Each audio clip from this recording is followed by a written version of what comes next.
Hey, what's up mga kaballers? Maligayang pagbabalik sa aking channel. Halina't pag-usapan natin ang balitang Warriors Bucks trade na Giannis Antetokounmpo na sa Warriors. At ang balitang posible nga daw po mga kaballers mag back-to-back champion ng Boston Celtics. Alamin natin yan dito sa Basketball Hotshots.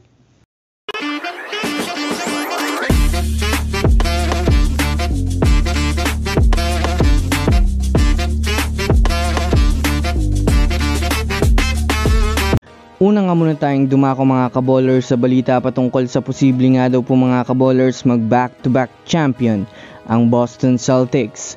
Well, alam naman nga po natin mga kaballers na isa rin nga po sa ngayon mga kaballers ang Boston Celtics sa nakagawa ng mga successful na move mula ng nakaraang season at ngayong season.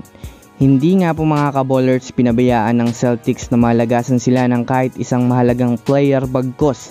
Nagdagdagan pa nga po sila ngayon mga kaballers ng isa pang magaling na player off the bench na si Lonnie Walker IV. Marami nga pong mga ESPN analysts ang nagsasabing posible nga daw po mga kaballers magkampiyon pa ang Boston Celtics sa susunod na season.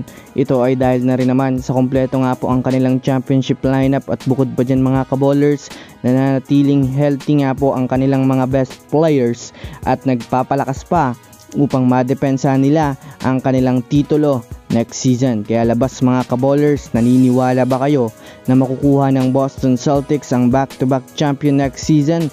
I-comment nyo na yan sa ibaba.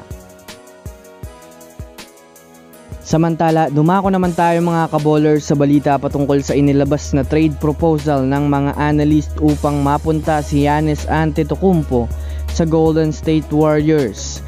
Nang nakaraan lang nga po mga kaballers na araw, mainit sa social media ang pagtutulak sa Warriors na kunin si Giannis Antetokounmpo dahil na rin naman sa pumayag at sinadjust nga po ni Paul Pierce na yan nga daw po mga kaballers ang pinaka maganda o perpektong move para sa Warriors upang magkampiyon muli sa susunod na season. Kaya naman sa ngayon naglabas na rin naman nga po mga kaballers ang mga NBA analyst ng trade proposal para makuha ng Warriors si Giannis Antetokounmpo. Ayon sa proposal, ibibigay nga ng Warriors mga kaballers sina Jonathan Kuminga, Andrew Wiggins, Brandon Podziemski, Gary Payton II, 2026 first round pick, 2028 first round pick at ang 2031 first round pick. Kung susumadayan natin mga kaballers, isang magandang trade proposal nga po ito.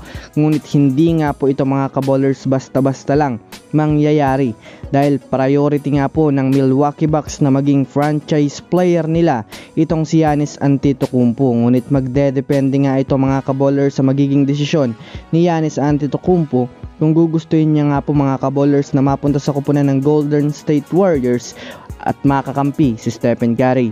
So yun lamang mga kaballers, yan lang naman ang pag-uusapan natin ngayon. Pindutin ang subscribe and hit nyo na rin ang notification bell para sa mga susunod na update sa mundo ng basketball. Again, this is Basketball Hotshots. Thanks for watching.